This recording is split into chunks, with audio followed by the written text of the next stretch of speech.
We now continue with Smurf.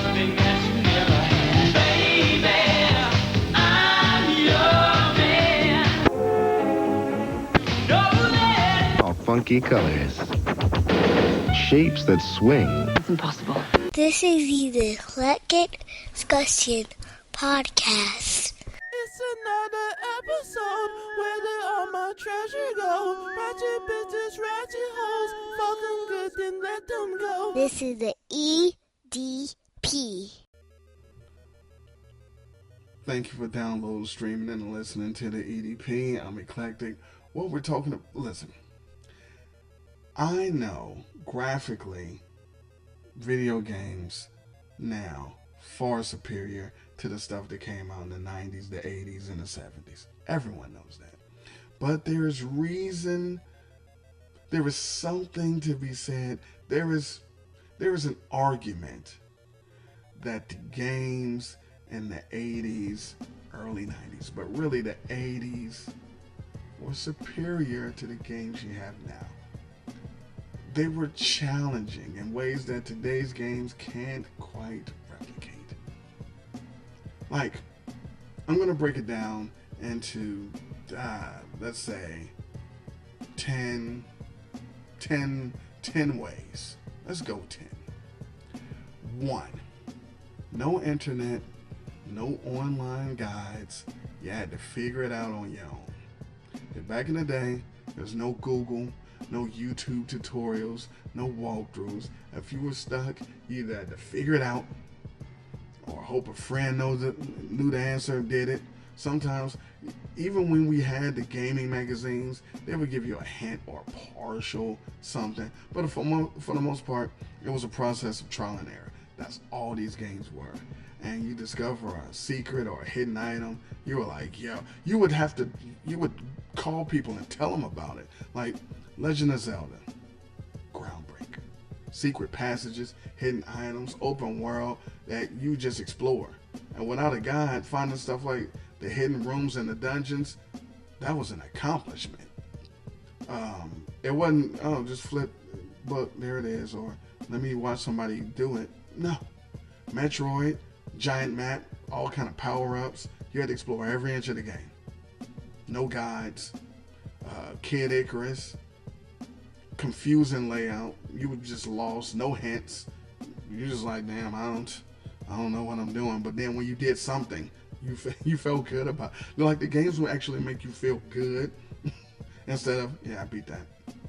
Like, it was a game called Dragon Warrior.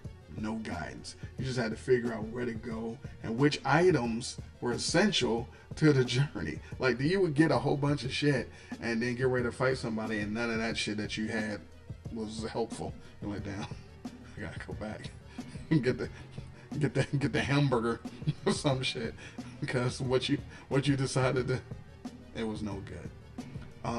2, like I said before, trial and error, no instructions. So it's different that it was no guide and no internet and no reference. The instructions that they gave you were crap. Like the games, when you open up the package and read how to play the game, it was vague. Some games didn't explain the mechanics at all. You just, hey, I'm just gonna press buttons and figure it out. And the games was like puzzles, like Metroid again. You was just into this world, no guidance. You had to find some upgrades and understand the layout. And the only way to do that was to go through the whole shit. And when you reached a new area, you were like, wow, I did something. Castlevania, you would just be there. I remember getting that game like, I didn't even know what the boss was. It was just, I'm just fighting people and getting fucking beat up. There was a game called Adventure Island on NES. It didn't teach you how to jump. Like, it gave you the jump button, but you had to jump a certain way to get through the thing. It didn't tell you how to do the time jumps. And worse, if you played it on the 10th, Ninja Gaiden. Oh my God, the learning curve for that instruction manual was for shit. You just had to go through get beat, die, go through, all right, I won't do that, then die, go through, all right, I won't do those two things, and die. You just had to figure it out. And then all of those jumps and when to jump and the birds and the ridiculous. Number 3, the glitches and the hard to beat levels. See, a lot of the games, they had bugs and really difficult levels that made them, it wasn't even fair. And the developers didn't have, like, it wasn't no patches for a cartridge. It wasn't no, hey, yo, download this, we fucked that up, or we didn't test that. So you just had to accept that, all right, this part is broken and I got to figure out how to beat this shit. And so, you know, if you beat them, you was just a shit like Battletoads. Like, hard as fuck. That speeder bike level, you had to have near perfect timing and remember everything. It was so hard that people just was like, no. And then the people who did it, they would not stop talking about it. And then you had to believe them. But they would tell you some other shit that happened, like, damn, you really did it. Or if you were there, you would be the biggest shit, like, yeah, I saw it. He beat it. That fucking Simpsons game with the Space Mutants, all the bugs. And the levels was weird, and it had glitches. Blaster Master, it had, you had to do these levels and then go back to other levels to go forward. It was, and then it had glitches where you could get trapped and you just turn the game off because you were trapped and it was done. Fucking Friday the 13th, it was the people you were fighting, they would glitch and just do shit. Like, it would be a pattern that you could figure some shit out, and then but they would do something out of the ordinary and you would just die. It was no fun. It wasn't a great time. Number 4, early games. You couldn't save them. So you had to beat them when you played it. You had to play this game and beat this game, or leave the game on and go somewhere. Like, so they didn't have save points or progress saves. You either had to beat it in one go or leave it on and pause it and risk it overheating or glitching. Or what I had to do, I had to pause it. I paused the game, unplugged the controller, cover up the fucking Nintendo with like a blanket, because if my mother came in and saw the red light, she's like, oh, we left this on and turn it off. So I had to cover it with a blanket so you don't see the light. I had to unplug the controller because if something fell on it, it would unpause it. Or someone grabbed the controller trying to put it away, or something, it would unpause it potentially. So I had to unplug it. It was a whole thing. And so you had Contra. If you wanted to beat Contra, you had to do it in one sitting, and you had to use the Konami code to get to 30 lives. Up, down, down, left, right, B, select, start if you had 2 players. And every level was just people shooting at you and trying to kill you with no saving. And if you died, you died. That was it.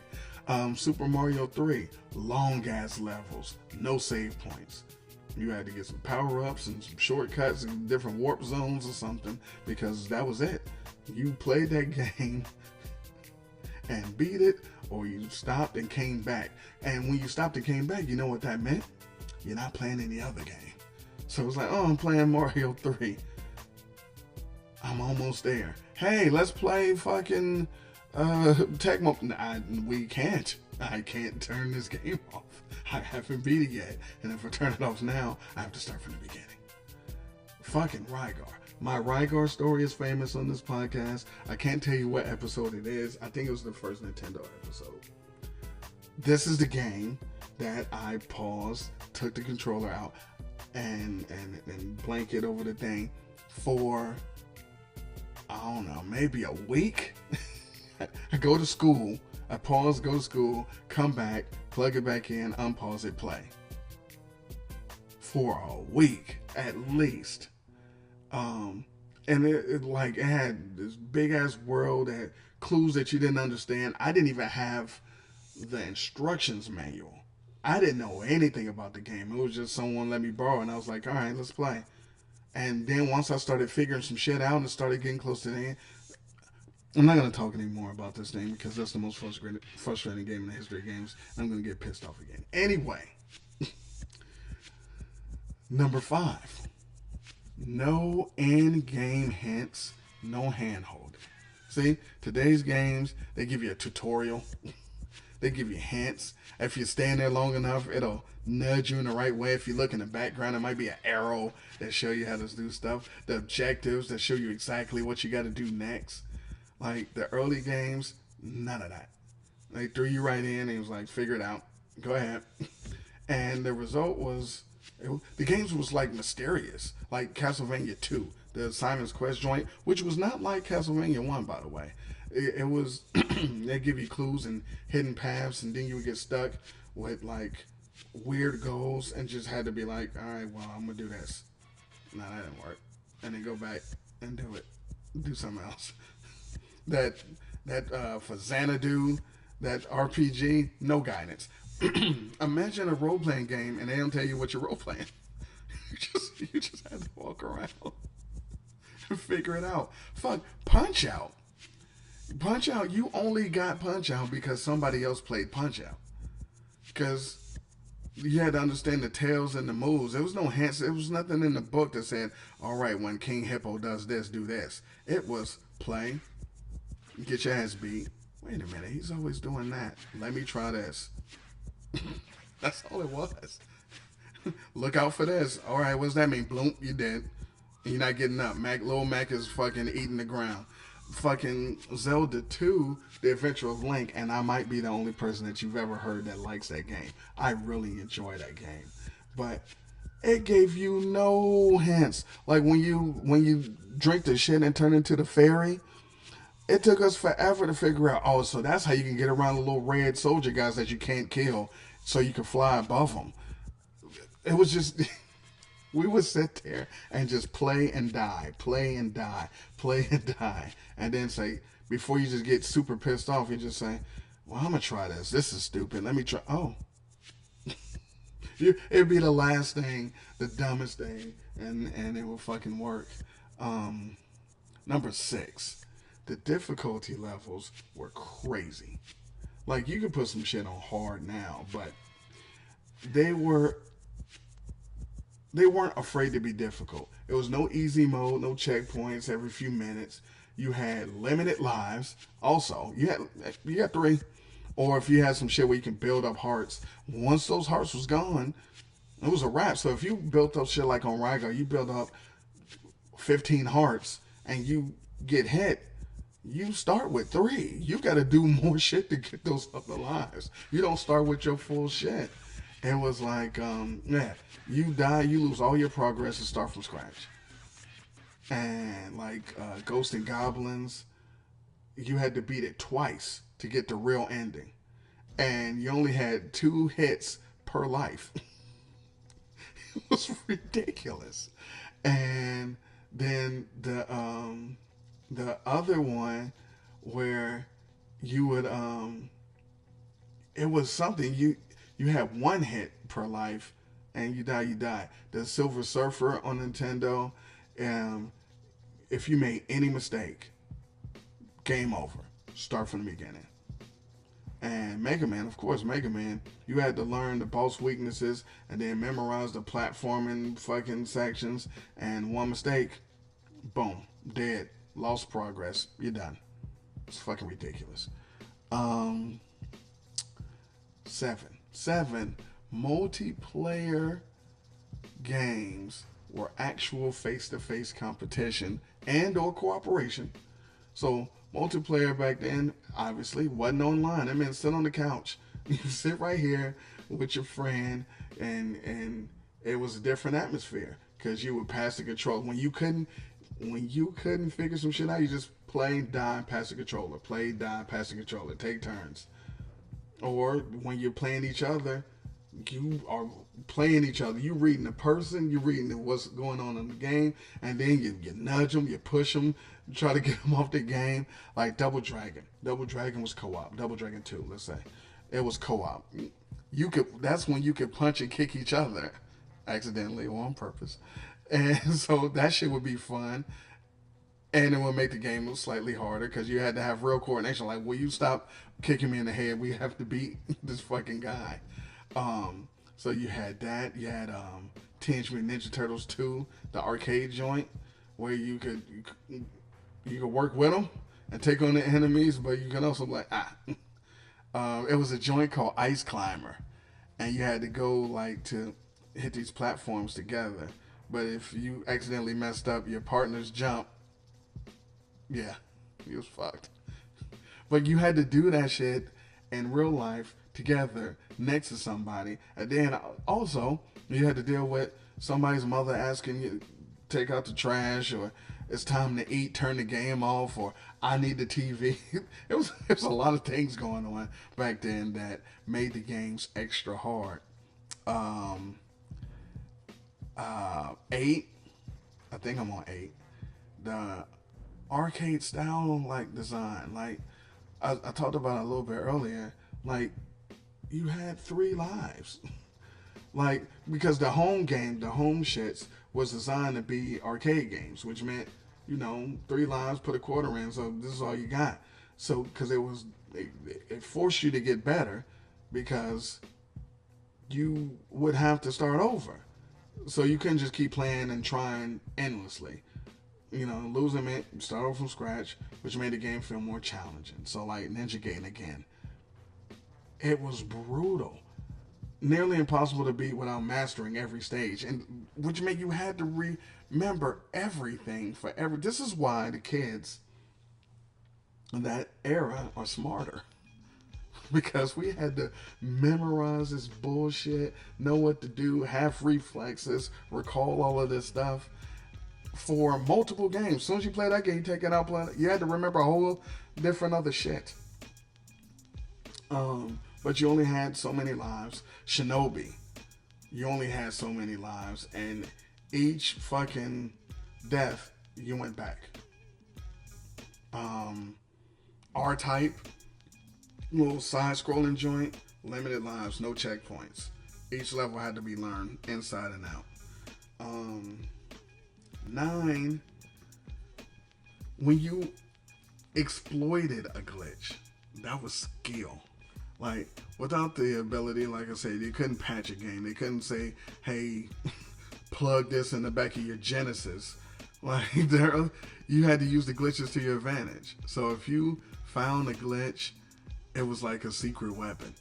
And it became a part of, the challenge and reward. Like Super Mario Brothers. The warp zones, the hidden one-ups, and then like the minus world glitch. You can find shortcuts and extra lives. When you see, it's different when, and it's hard to explain this. It's different when someone tells you, oh yeah, no, take the little elevator thing and go over there. Yeah, so you see that? That's one thing.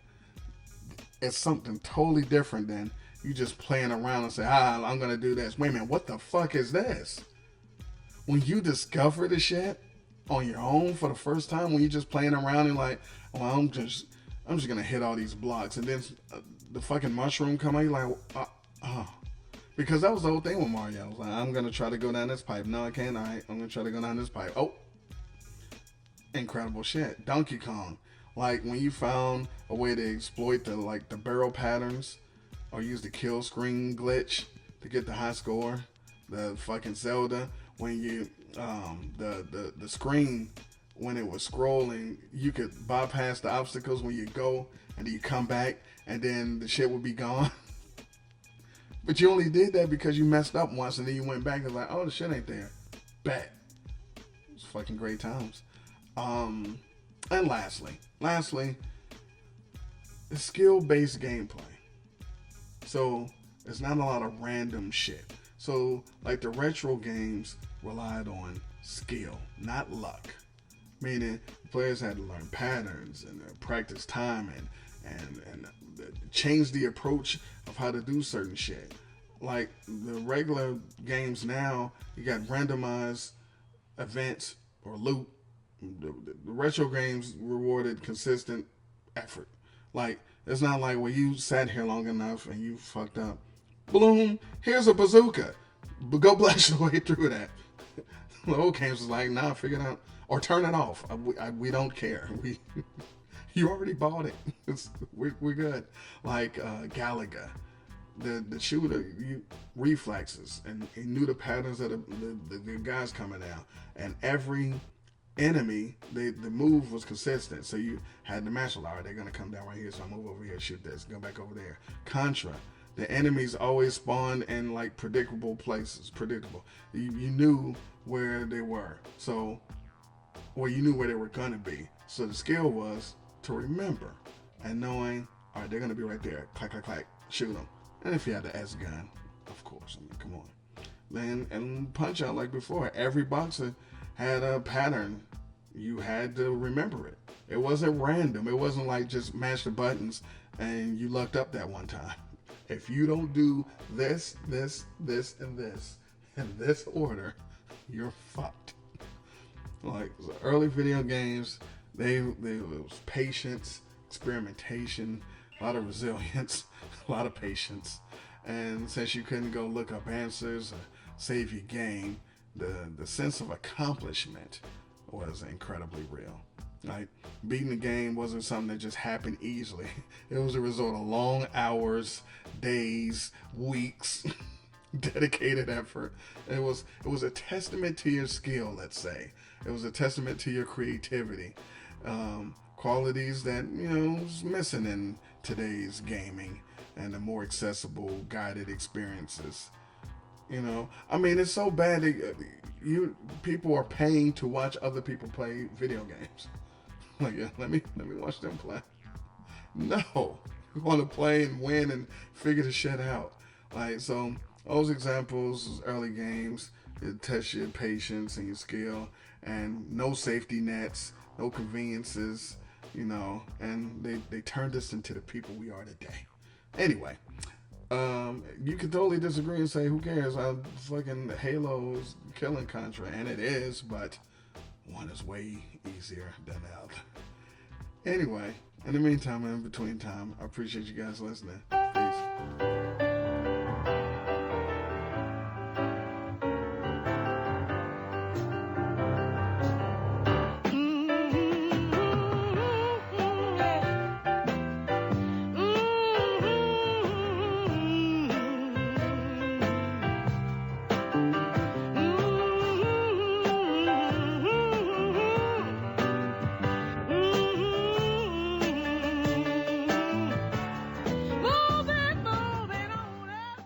And with your wrinkled pussy, I can't be your lover.